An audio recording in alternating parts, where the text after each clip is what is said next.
Hello and welcome to Daytime, your place for scary stories, straight from the horror forums of Reddit.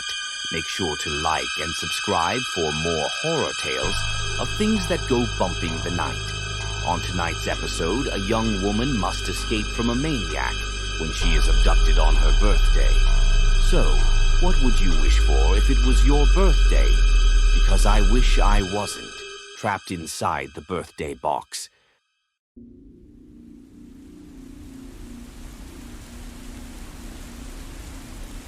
I got a Game Boy for my 6th birthday. It was wrapped in a nice little white box with a red ribbon. It was from my out-of-state uncle, the only person who always got me something. My mother hadn't gotten me anything, but she told me we had some batteries out in the car trunk that I could use. Given how Game Boys chew through batteries, I figured I might as well stock up. So I got my Game Boy, crawled into the trunk of the car, and started looking for batteries. I found a whole bunch of them. Some used, some not.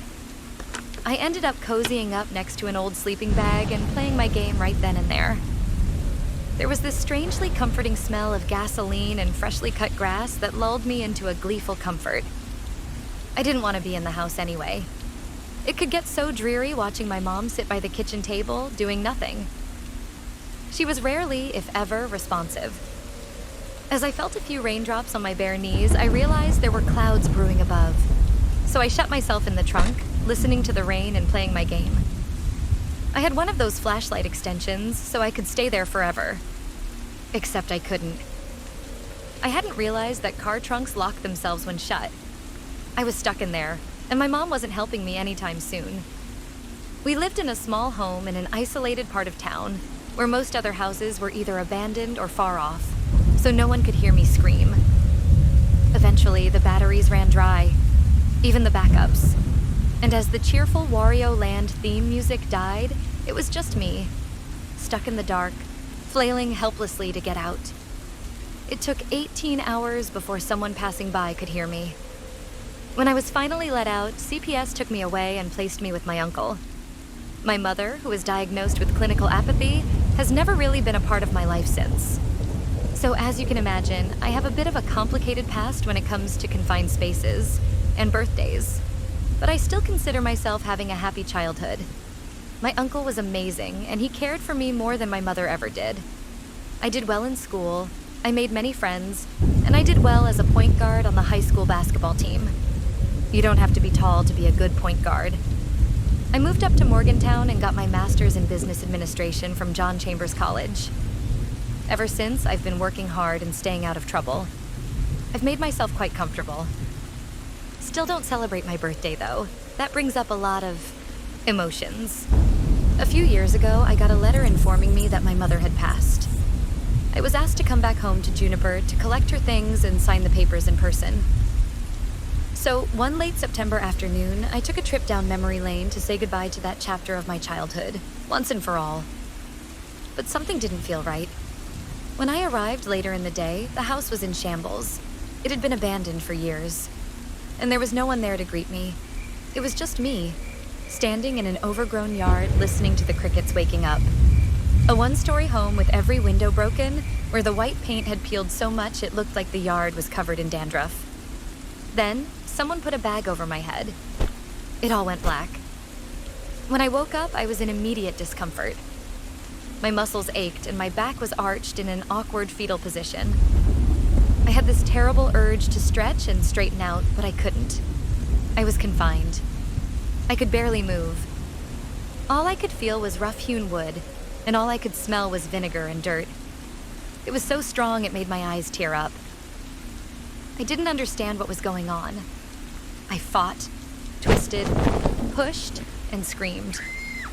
Neither the walls, the ceiling, or the floor gave an inch. I got splinters all over my arms and legs. It was so oppressively dark that I couldn't even see my hands. It was also getting warmer, and I didn't even realize I was hyperventilating until I heard my own breathing. I could feel the salt of my sweat dripping into my eyes and my clothes sticking to my skin, like wearing a nylon shirt in the rain. There were these wildly irrational, panicked thoughts that came to me all at once. But the first and foremost was the feeling that maybe I never got out of that car trunk all those years ago. Maybe all of this had been a hallucination. Maybe I was still that 6-year-old kid, trying to find my way out, dreaming of the world outside. Hell, maybe my Game Boy was still around. I snapped to attention. There were footsteps and they were coming closer. There was an echo. I was somewhere enclosed and spacious. Someone outside was walking on concrete. Have I got a treat for you, birthday girl? Rasped a whiskey-torn old voice. Have I got a treat for you? A man, possibly middle-aged, maybe older. I seized up as I slowly came to realize I'd been abducted. I couldn't think of a reason for someone to lock me in an actual box other than some terrible, nefarious purpose. 1,000 troubling thoughts passed through my mind at once. Everything from being sold to tortured. I held my breath.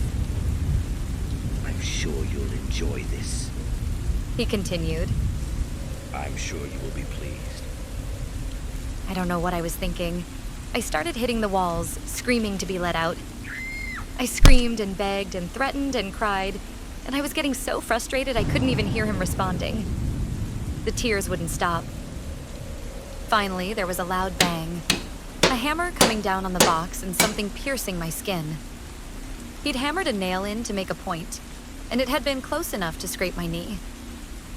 Don't be so emotional, Said the man. It would make things easier if you weren't so emotional. I quieted down, but I couldn't slow my breathing. There wasn't enough air in the world to fill my lungs, it seemed. The man outside waited patiently, then left the room with a jaunty whistling. Beautiful birthday girl. He said as he left the room.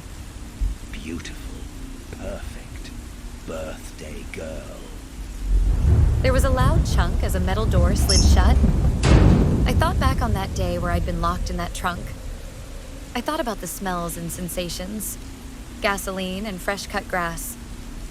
Now, there was vinegar and musty wood. A bit of mold, perhaps.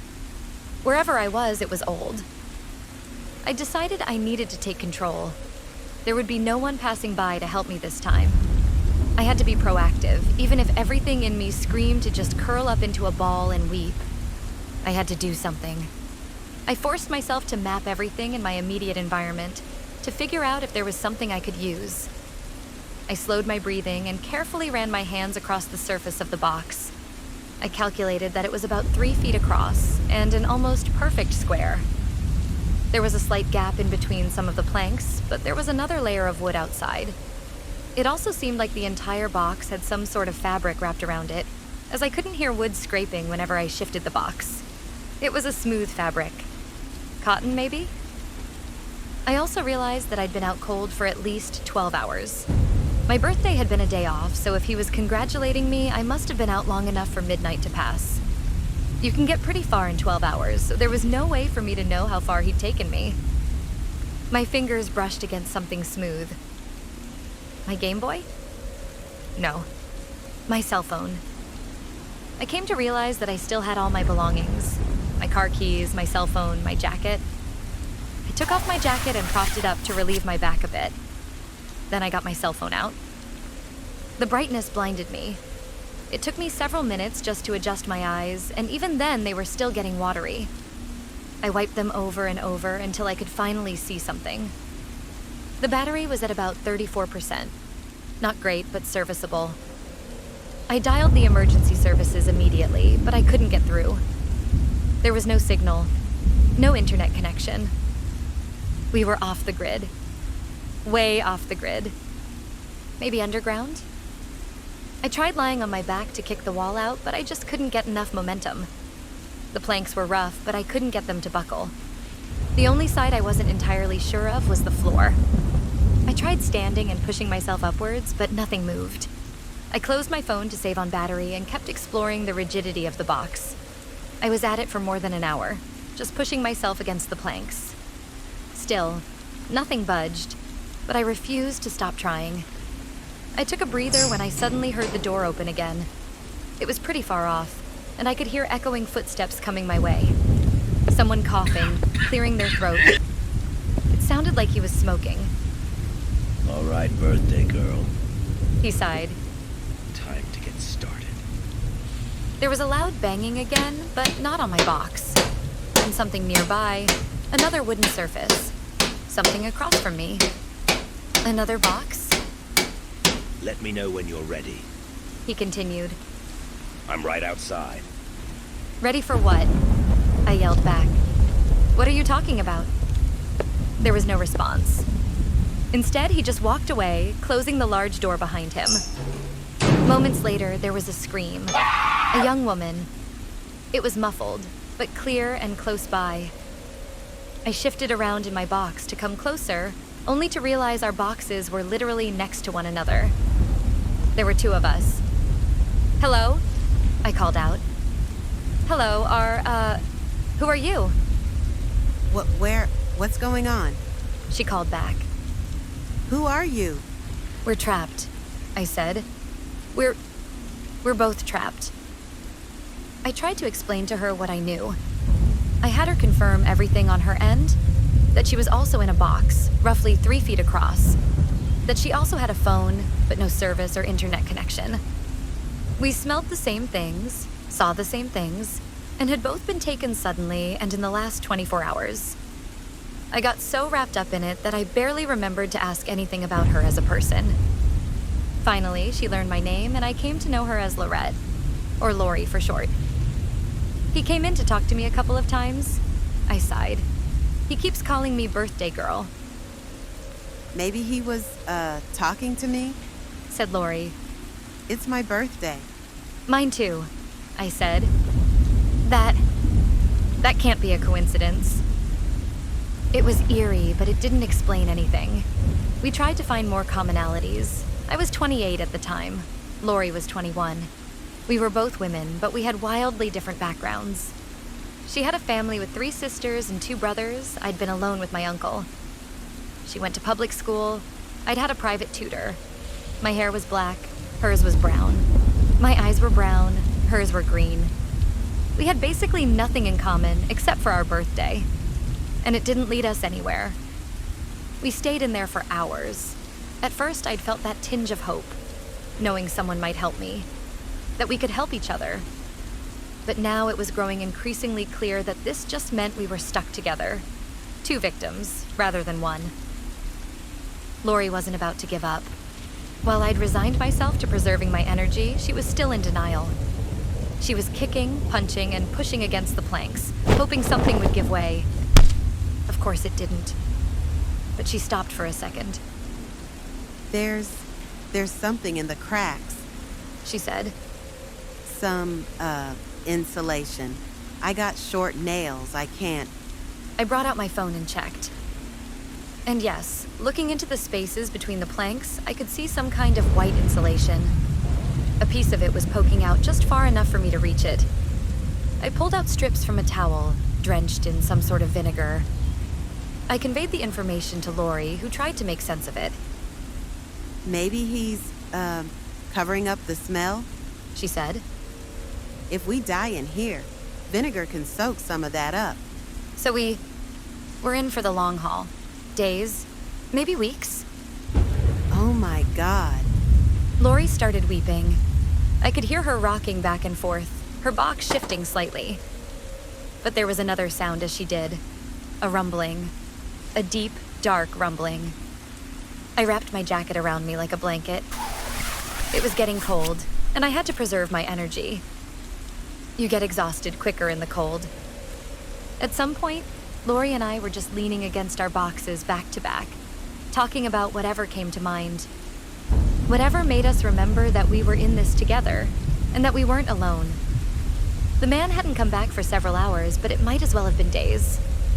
I talked about my uncle, my job, my mother, anything that crossed my thoughts. Lori told me about her cats, and how she was saving up for a college degree. We were just thinking out loud. And when the words ran dry, we fell quiet. I felt like I'd known her all my life. There's no water. Lori sighed. Without water, we won't last long. I'm already thirsty. Try not to think about it, I said. Try to think of something else. Like an itch. Great. Now I'm itchy and thirsty. She got a laugh out of me. An honest-to-God laugh. Suddenly, the door opened. Our laughter died, and the footsteps came closer. I heard a deep inhale, followed by a ripe cough. Definitely a smoker. He stopped just ahead of us, saying nothing. I decided to just wait and listen. There could be something out there. A hint. You're not feeling up to it, birthday girl. You're not enjoying your present. The raspy voice asked. I'm sorry. I'll do better next time. Lori couldn't help herself. I could hear her shifting in her box.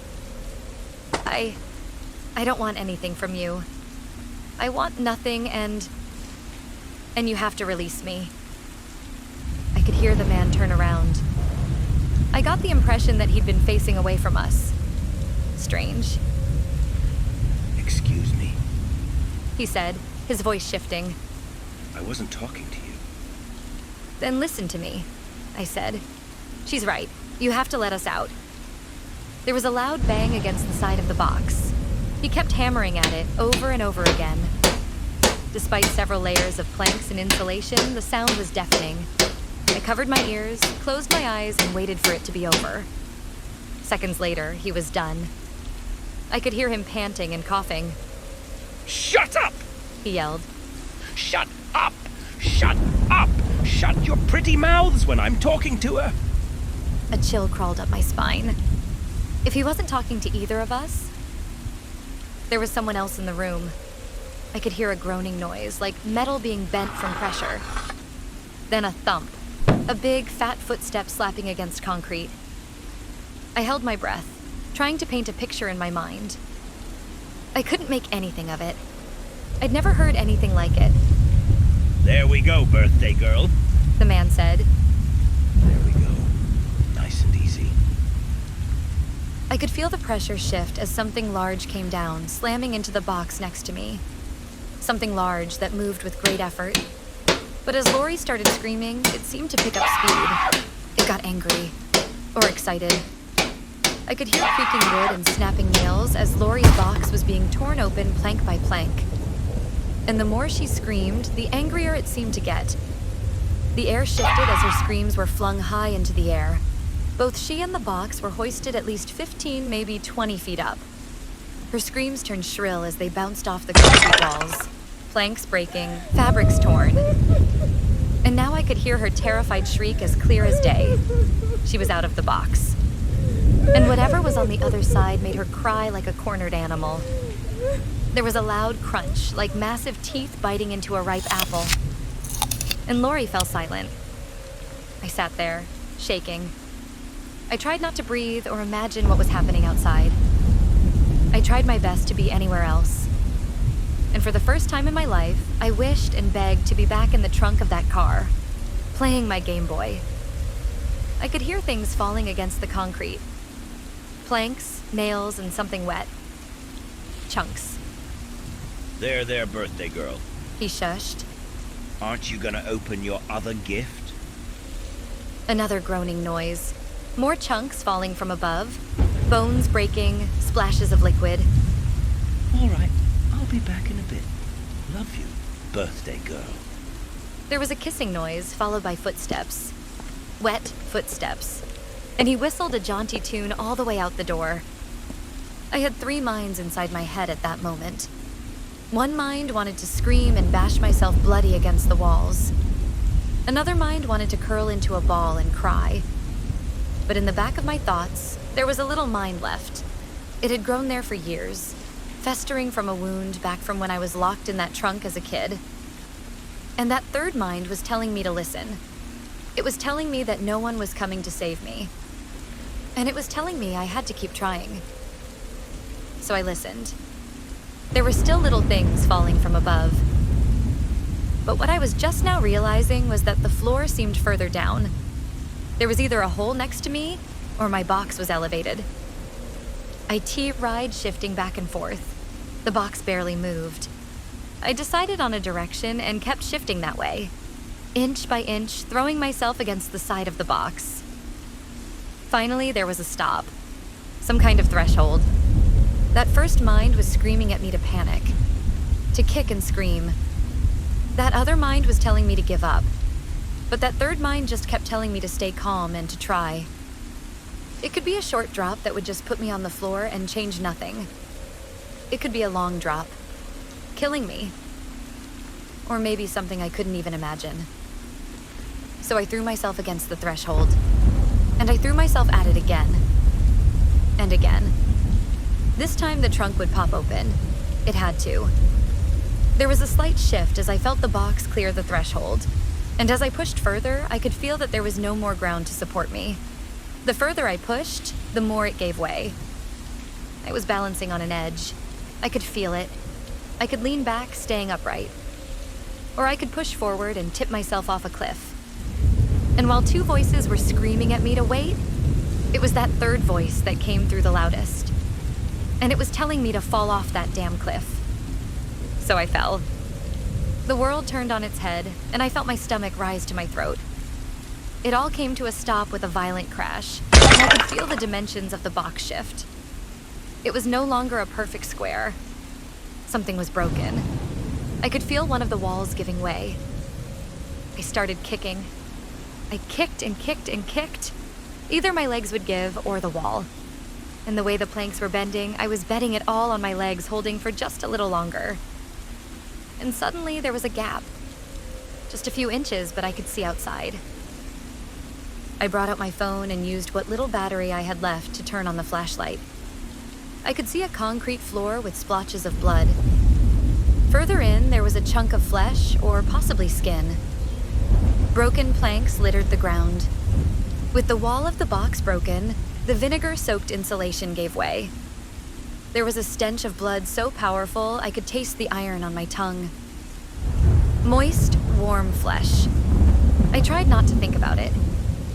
I kept kicking. And as I did, the door opened again. Was that you, birthday girl? A voice called out. Did you open your... The footsteps stopped. Then he started running. No! He complained. No, no, no, no! I kept kicking, and with one final push, the entire side of the box fell away. I could only see parts of him. He had a flashlight, but I couldn't see what he pointed it at. It was like looking at him through a wooden frame. A man in his 50s, malnourished, with sunken eyes and thinning hair hidden under a green baseball cap. But he didn't look at me. He looked at something in the center of the room. Something big and groaning. I didn't open your present, He said. It broke. I'll get you another one. There was a loud puff, like an exhale. The man shook his head and carefully stepped forward. He held his hands open in surrender. I love you, birthday girl. I love you. It's your favorite, I made sure. They have that date you like. He moved out of sight. There was a thump as something came down next to him. Something wet that stretched across the floor. Something pulsating, throbbing. You want me to put the present in a new box? He asked. You want something else? Roast chicken? Sunflower seeds? I know you love the blue ones. There was a sudden shift as something large moved. I could hear him fall to the floor, bowled over like a pigeon hit by a truck. There was a newfound fear in his voice. His flashlight disappeared, turning the room as dark as a grave. Honey. He wheezed. I'll get you a new one. You'll get a new present. I'll... Another thump, followed by a piercing shriek. Whatever was out there was making itself busy with my assailant. This was my chance. I crawled out of the box. I almost slipped on the blood, but I managed to steady myself. I didn't turn to look. I didn't do anything but to listen to all the little voices in my head, now in complete unison. Run. He begged her to stop. He screamed and pleaded, but nothing changed. I heard bones snapping and tendons tear. The sound of those big teeth biting into a ripe apple. And as his panic gave way to maddening acceptance, he started laughing. He laughed like I'd never heard anyone laugh before. This day will be all yours but birthday girl. No one else can have your birthday. No one else. No one! But I didn't stop, and I didn't look. And as his laughter came to a crunching stop, I burst through the metal door. I scrambled up a spiral staircase, and as I collapsed into an old, abandoned tobacco field, I made a 911 call so frantic I can't remember a word of what I said. As my phone finally died, I was left on my own. Only a single voice remained, whispering gently into the back of my mind. I made it. I made it out of the trunk. Well, that was a few years ago. I was the third kidnapping victim of this man, and I was the only one who made it out. You might have read about it. It wasn't too far from Greenbrier Valley. It was a big deal for about a week. I'm bringing this up now because the investigation has been in a standstill for years. They've determined that he acted alone and that he worked as a consultant at a local law office. He had access to a lot of confidential information. That's how he picked his victims. The first victim, which I never met, also shared our birthday. There's a lot of strange things going on surrounding this. They worked on the initial report for days, but when it was finalized, it barely said anything but nothing to report. Strange how it can take days of investigation to come to that conclusion, especially considering what they must have seen when they first entered that old storage cellar. The case is officially closed, but I know there's more to it. But for now, I'm just happy to be out of the trunk. For good.